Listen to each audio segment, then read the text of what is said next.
Welcome to Water Today, your source for news, history, and updates regarding water. Water, especially in the Middle East, is scarce, and when people have limited access to water, the situation becomes dire, often resulting in war.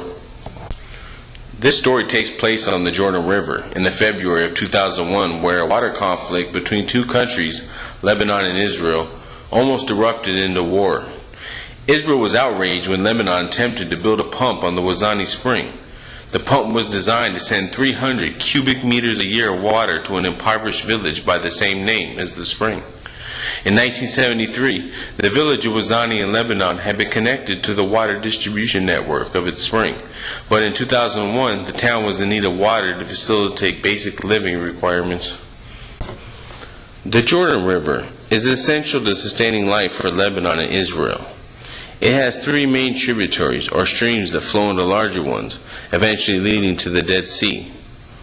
One of these tributaries, the Hasbani River, has its own as well, the Wazani Stream. The Hasbani River flow ranges on average 150 million cubic meters a year.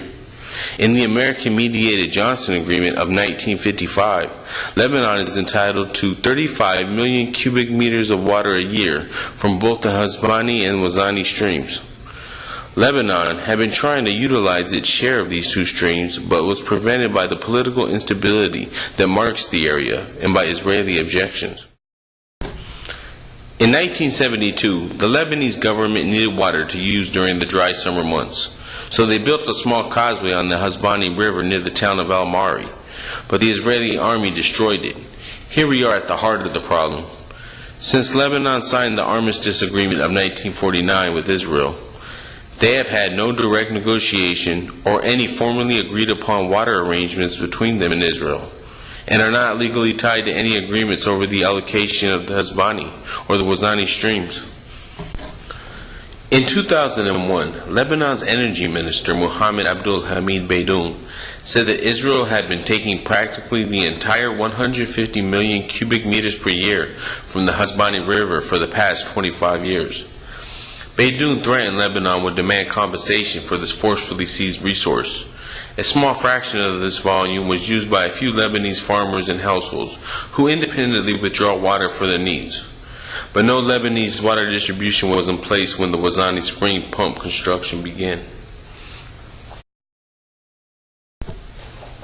February 2000. Lebanon notified Israel that its Council of the South plans to build a small pumping station along the banks of the Wazani Spring, a tributary to the Hasbani River. Lebanon's plan was building on sensitive ground because the pump is located 1 kilometer north of the international border, now called the Blue Line, immediately north of the Alawite village of Gahar, which was occupied by Israel in 1967. The purpose of the pump was to supply the impoverished town of Wazani with fresh water. According to one source, Israel acknowledged the information without comment. The spokesman for the UNIFIL, Gospel, says the Israeli army and the Minister of Defense were fully aware of what is going on and had agreed to it. The UN agency then gave the okay to Lebanon to begin construction, which started in February 2001, to build a station and to pave an accessible road to it. For over 3 weeks, Lebanese workers had been installing pipes which would be used to transport water from the near-dry spring of the Wazani to a nearby village by the same name when the construction of the pumping station reached front pages of major Israeli newspapers.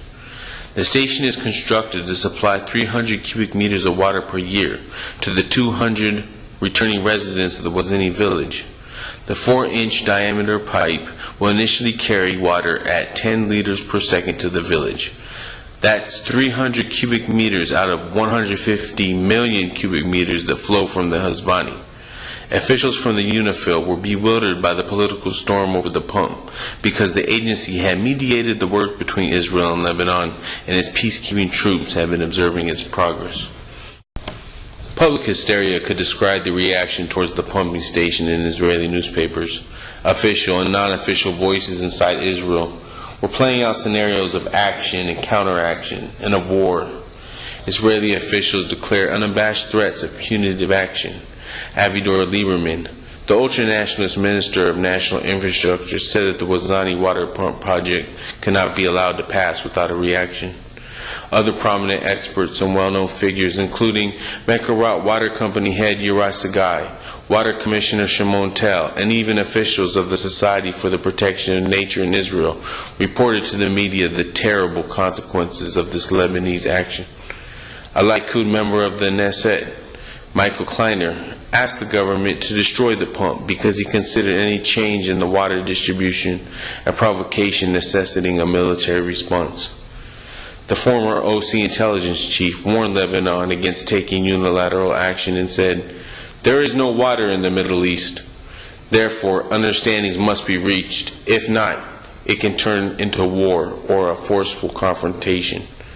Even non-governmental organizations such as the River Department of the Society for the Protection of Nature in Israel declared that a reduction in the flow of the Wazani would cause damage to the herbage on the stream. This public reaction of Israel's newspapers and media seemed pleased only if the two countries engaged in war, a war that would be fought over water. The Israeli media and public figures shocked their audiences by erroneously referencing a historical attempt by its Arab co-riparians to cut off Israel's water entirely. Given that the pump was designed to output 300 cubic meters a year from a source of over 150 million cubic meters a year, only 0.0002% from the Hasbani River would have been diverted by the pump. Lebanon affirms that it never had a plan to put a dam on the Hasbani or the Wazani stream. Instead, according to the Lebanese government, it was simply asserting its right as a riparian to share the resource of the river. Lebanon officials argued that their water needs were not being met. These two countries need to sit down and talk to negotiate an equitable solution to the water distribution problem in the region.